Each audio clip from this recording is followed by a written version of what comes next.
Hi guys, welcome to my channel. This is me Nirmala Sharma. Currently I'm pursuing my MSc Nursing at AIMS Bhopal. AIMS MSc Nursing Entrance Examination 2025. I have scored AIR 75 there. In this video, I will be telling you कि आप क्या strategy use कर सकते हो कि आप easily AIMS MSc Nursing Entrance Examination या फिर कोई भी other government entrance examination clear कर सकते हो इन योर फर्स्ट अटेम्प्ट। तो स्ट्रेटेजी पे जाने से पहले हम बात करते हैं कि एग्जाम का पैटर्न कैसा रहता है। तो मेनली हम फोकस करेंगे AIIMS MSc nursing entrance examination. तो इस पे जो क्वेश्चंस रहते हैं वो 90 क्वेश्चंस रहते हैं, इन टोटल 90 क्वेश्चंस रहता है। AIIMS MSc nursing entrance examination पे आपका सारा क्वेश्चन जो है वो नर्सिंग बेस्ड रहता है। जैसे नॉर्सेट पे नॉन नर्सिंग का क्वेश्चंस भी रहता है, मगर AIIMS MSc nursing entrance examination में आपको कोई नॉन नर्सिंग का क्वेश्चंस नहीं मिलेगा। वो एक प्लस पॉइंट है। आपकी मार्किंग जो रहेगा वो 1/3 नेगेटिव मार्किंग रहेगा, यानी कि आपने अगर 3 क्वेश्चंस गलत करे तो आपका 1 मार्क्स डिडक्ट हो जाएगा। ये एग्जाम भी आपका CBT रहेगा, that is computer based test. और इसमें कोई नॉर्सेट की तरह फॉर्मेट नहीं रहता। जैसे नॉर्सेट में सेट्स रहते हैं ना, set 1, set 2, set 3, set 4 and set 5। फिर वहाँ आपको 18 मिनट्स मिलते हैं 20 क्वेश्चंस करने के लिए। मगर एम्स एमएससी एंट्रेंस एग्जामिनेशन में ऐसा कोई फॉर्मेट नहीं रहता है। आपको 90 क्वेश्चंस ओपन रहेंगे, 1 by 1 आप अटेम्प्ट कर सकते हो।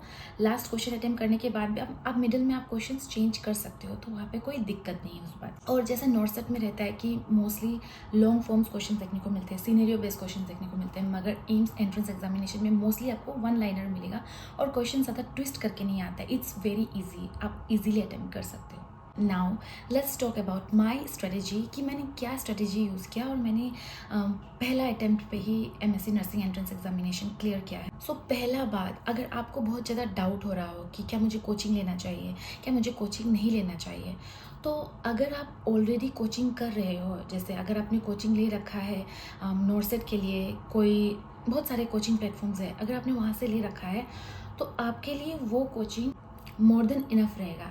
तो आप उसी तरीके से अपना प्रिपरेशन कर सकते हैं।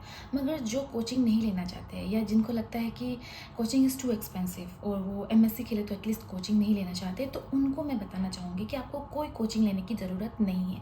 Without coaching also you can clear this examination.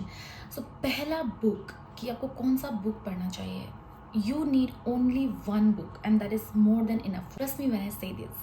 And that book is this, Target High. ये बुक तो आप सभी के साथ होगा। So this book has more than enough content जो आपको एग्ज़ाम क्लियर करने में मदद करेगा। काफ़ी लोग आपको सजेस्ट करेंगे कि आप PR यादव भी पढ़ो, टारगेट हाई भी पढ़ो, देन आप NCLEX RN भी पढ़ो, देन आप अपना जो एकेडमिक्स में आपने पढ़ा था वो भी पढ़ो। बट ट्रस्ट मी, वो जस्ट एक वेस्ट ऑफ टाइम है। AIIMS MSc nursing entrance examination कोई बहुत बड़ा रॉकेट साइंस नहीं है कि आपको इतना सारा बुक रेफर करना पड़ेगा। Trust me, only target high आपका काम कर जाएगा। ओके, तो मैंने क्या किया था, सो मैंने 3 मंथ्स का टाइम लिया था। 3 मंथ्स मैंने प्रिपरेशन करा है, ढंग से करा है। उसमें मैंने टारगेट हाई से मैं थ्योरीज थोड़ा पढ़ती थी। देन मेरा टारगेट रहता था कि every day at least 100 to 150 MCQs में सॉल्व करूँ। उसमें ज़्यादा से ज़्यादा आपको 2 घंटा लगेगा 100 से 150 MCQs करने में, अगर आप अच्छे से करते हो तो इतना टाइम तो हमें निकालना पड़ेगा अपने लिए। मैं क्या करती थी कि मैं ढेर सारे ऐसे कोचिंग चैनल्स है जो यूट्यूब में फ्री आपको पढ़ाते हैं। तो उसमें से पहला था उत्कर्ष नर्सिंग क्लासेस, जिसमें राजू सर पढ़ाते थे। आप सबको पता होगा राजू सर। तो उसका ना नॉर्सेट सीरीज आता था मॉर्निंग 6 AM वाला। तो मैं 6 AM को तो नहीं उठ पाती थी, तो मैं उसको ना 10 AM या दिन में कभी भी मैं उसको देख लेती थी नॉर्सेट सीरीज़ को। वो मैं एक भी दिन स्किप नहीं करती थी, वो मैं रोज करती थी। तो वैसे मैंने ना 3 मंथ्स करा, तो काफ़ी क्वेश्चंस तो मैंने उसमें ही कर डाले थे। आप भी ऐसे कर सकते हो, जिसका भी लेक्चर आपको समझ में ऐसा ज़रूरी नहीं है कि आप उत्कर्ष को ही देखो, जो भी आपको समझ में आता हो, क्योंकि पढ़ाते तो सारे सेम ही है, बट आपके अंडरस्टैंडिंग पे डिपेंड करता है। तो आप वो चैनल को प्रेफर करना जो आपको समझ में आता हो। एक यूट्यूब में ऑनलाइन वीडियोस तो आपको रोज देखना है, पहली बात, जो आपका कंसेप्ट क्लियर करेगा। दूसरी बात, आपको टारगेट हाई से रोज, क्योंकि टारगेट हाई में जो थ्योरी पोर्शन है वो बहुत शॉर्ट दे रखा है, ज़्यादा डिटेल्स में नहीं है और वो मोर देन इनफ है। तो आपको वो टॉपिक्स रोज पढ़ने हैं। मतलब कि आज आप पीडिया पढ़ रहे हो सपोज, तो पीडिया के आप 3-4 टॉपिक्स पढ़ जाओ और उस 3-4 टॉपिक के रिलेटेड आप MCQ सॉल्व कर देना। वन मोर थिंग, पूरा टारगेट हाई कवर करने का आपको कोई ज़रूरत नहीं है, क्योंकि पूरा टारगेट हाई कवर होगा ही नहीं, उसमें इतने सारे गोल्डन पॉइंट्स वगैरह है, राइट। तो आपको बस उन टॉपिक्स पे ध्यान देना है जो नॉर्सेट में भी आते हैं, ठीक है, जो बहुत कॉमन टॉपिक्स है ना, पहले उनको कवर करो, उसके बाद आप बाकी पे जा सकते हो ना। मैं आपको सजेस्ट करूँगी कि आप एक टेस्ट सीरीज़ ज़रूर बाय कर लेना। मैंने उत्कर्ष का टेस्ट सीरीज़ बाय किया था, जो कि मेरे लिए काफ़ी हेल्पफुल रहा।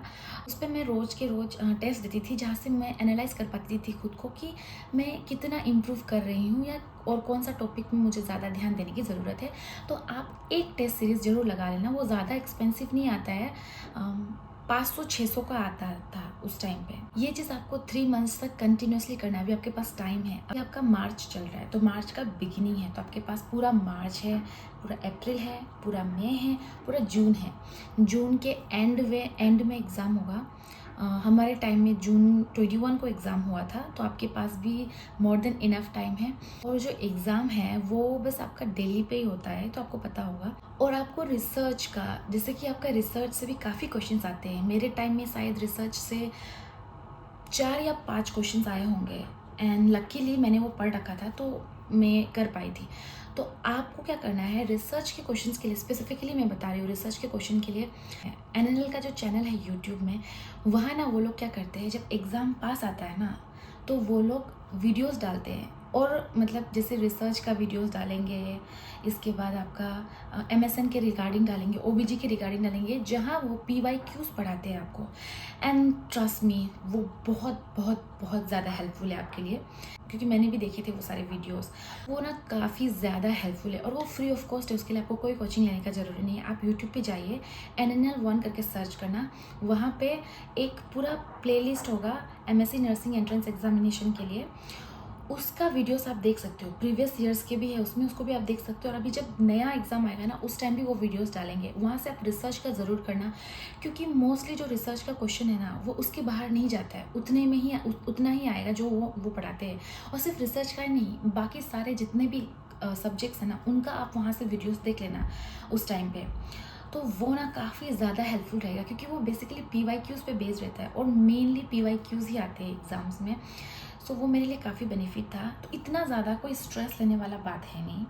आप बस टारगेट हाई पढ़ना, 100 to 150 क्वेश्चंस डेली आपको 3 to 4 मंथ्स डेली के डेली लगाने हैं। और जो क्वेश्चंस गलत होगा उसका रैशनल को आपको बार बार पढ़ना है, लिख के पढ़ना है। और मॉर्निंग में एक, जैसे भी यूट्यूब से कोई भी चैनल से आप क्लास ज़रूर अटेंड करना। और ये जो मैंने आपको NNL का बताया है, ये आपको ज़रूर से ज़रूर करना है। तब देखना कि आपका भी कैसे अच्छा रैंक नहीं आएगा। यही सब स्ट्रेटेजी यूज़ करके मेरा रैंक 75 आया था, जिसकी वजह से अपना पसंदीदा एम्स मिला, और मुझे अपना फेवरेट सब्जेक्ट मिला भगवान की कृपा से, दैट इज़ साइकेट्रिक नर्सिंग। तो इसी तरह आप भी ये स्ट्रेटेजी यूज़ करें तो ज़रूर आपका भी हो जाएगा। अगर मेरा हो सकता है तो ट्रस्ट मी, आप भी ज़रूर कर सकते हो, बस आपको हिम्मत नहीं हारनी है। So give your best. In my next video I will be telling you कि क्या प्रोज है एंड क्या कॉन्स है एम्स में MSc नर्सिंग करने के लिए। अगर ये वीडियो आपको थोड़ा सा भी हेल्पफुल लगा हो तो please like, share and subscribe. Thank you so much for watching. I will see you in my next video. तब तक के लिए अपना ख्याल रखना। बाय।